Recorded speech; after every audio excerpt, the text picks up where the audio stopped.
ॐ नमो भगवते वासुदेवाय। ॐ नमो भगवते वासुदेवाय। ॐ नमो भगवते वासुदेवाय। ॐ अज्ञानतिमिरान्धस्य ज्ञानाञ्जनशलाकया चक्षुरुन्मिलितं येन तस्मै श्रीगुरवे नमः।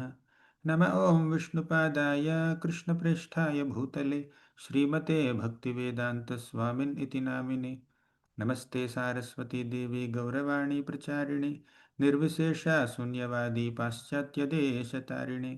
जय श्री कृष्ण चैतन्य प्रभो नित्यानंद श्री अद्वैत गदाधर श्रीवासादि गौरभक्तवृंद। हरे कृष्णा कृष्ण कृष्ण हरे हरे, हरे Ram Ram Ram Hare Hare. Hare Krishna. I welcome everyone to this Rajavidya Rajaguhya Yoga series. Today we'll be discussing the ninth shloka of the ninth chapter of Bhagavad Gita. In the last two shlokas, means seventh and eighth shlokas, Krishna said that he creates and destroys this universe periodically.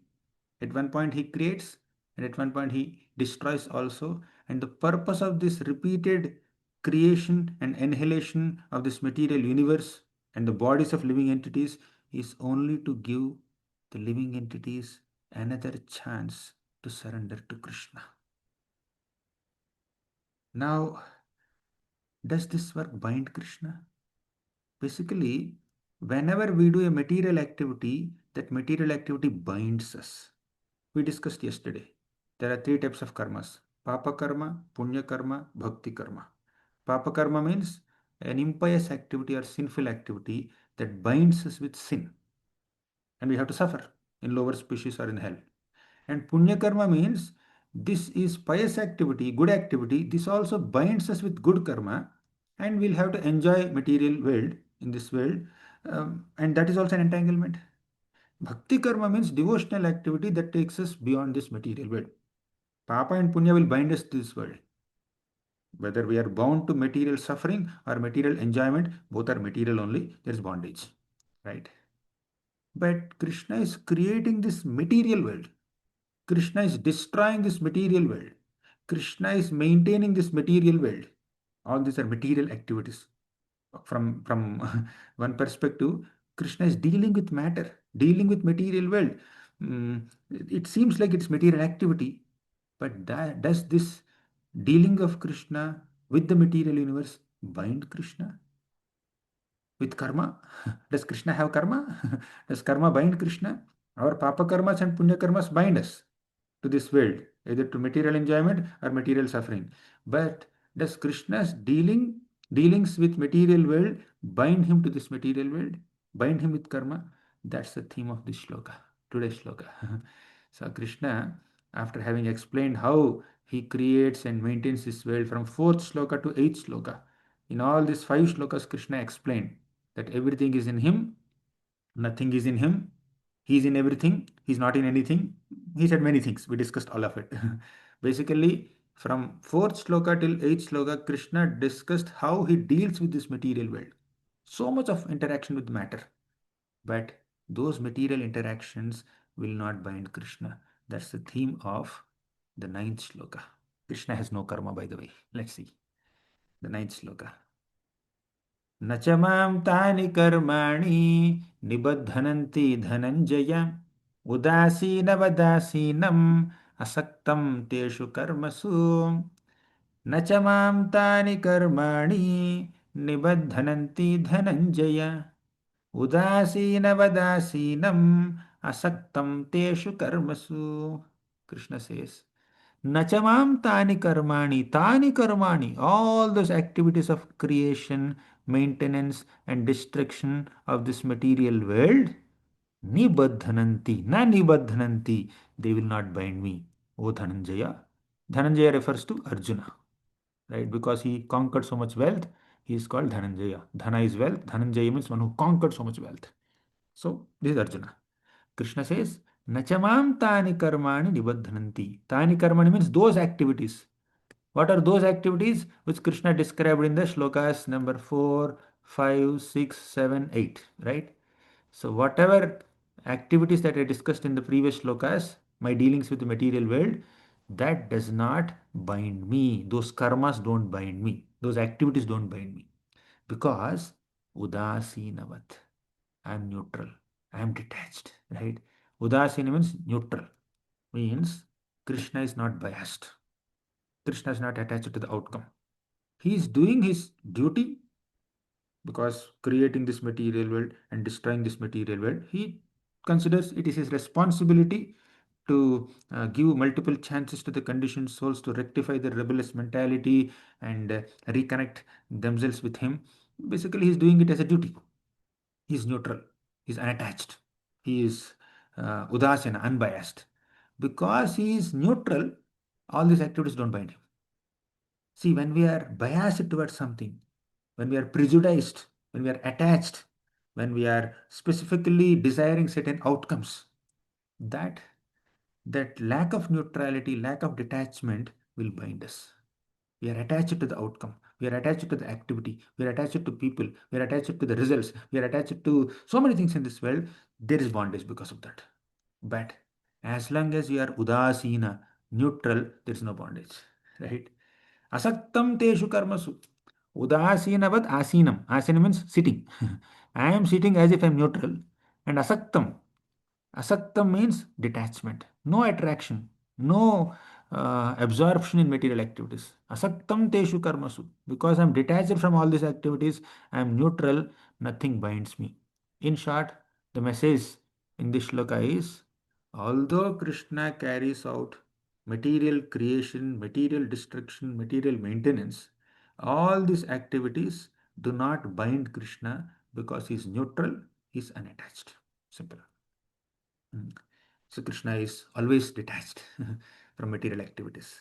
So Krishna, he is absorbed in spiritual activities in the spiritual world. He is so engrossed in performing such enchanting leelas in the spiritual world in Goloka Vrindavan. But in the material world, my God, people are running behind wealth, name, fame, prestige, enjoyment. They are getting into fights sometimes. So they are getting into so many fights. And see, he is eating burger while seeing phone, and he is working on his business while drinking coffee. So basically, nothing wrong about it. As long as you are living in this world, you have to do the needful for maintenance of this body. But when there's attachment, if we are doing our material activities in a duty platform just to maintain ourselves, that is reasonable. But if all those duties and responsibilities are inducing some bias within us, attachment within us, and obsession within us, ambition, material ambition within us, and if we are neglecting our spiritual life, that leads to entanglement in this material world, right? But although Krishna deals with matter a lot on a very, very big cosmic level, still he is neutral. See, Krishna creates this world, universe, and he destroys it. No attachment. But when we create something, say you create a big building or you create a design, you're attached to it, isn't it? But Krishna, although he creates his entire cosmos, he's unattached to it. He does it as a part of his duty, right?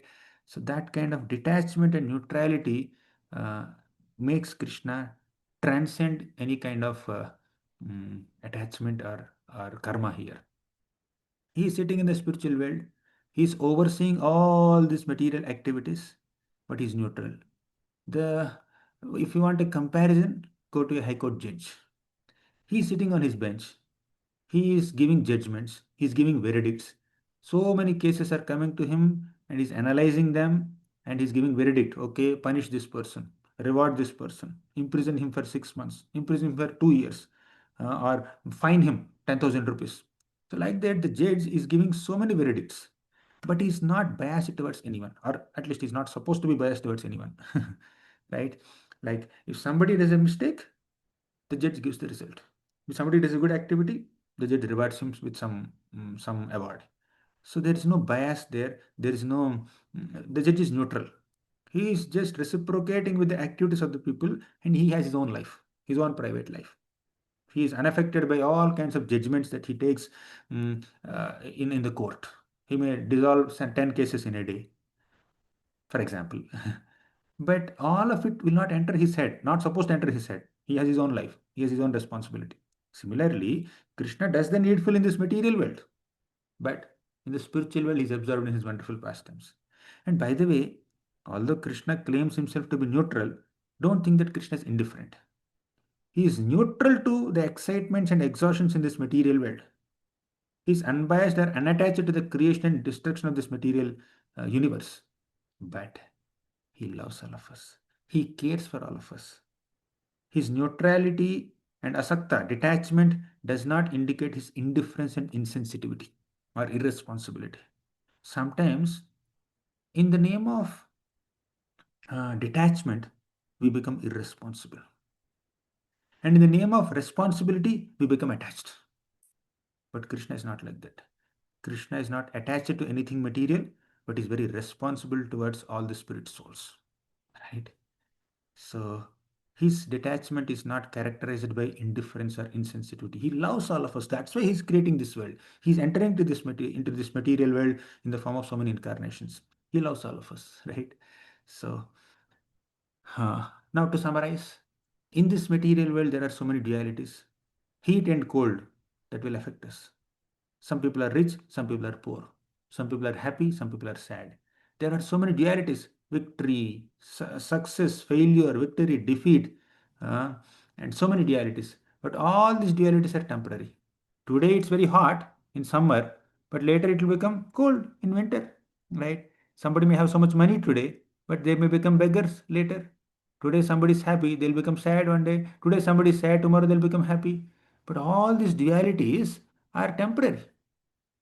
They are material and they are temporary. But Krishna is unaffected by those dualities. So material suffering doesn't affect him. Material happiness also doesn't affect him. So material success doesn't affect him, doesn't bind him. Material distress or failure also doesn't bind him. Because he is beyond all this karma, papa karma and punya karma. He is the Supreme Lord. So people work hard and they get attached. But Krishna has everything, but is completely detached. Right? Because of the detachment and neutrality, despite being the owner of everything, Krishna is unaffected or unbound by karma. Actually, Krishna is enjoying his pastimes in the spiritual world and his energies are doing the needful.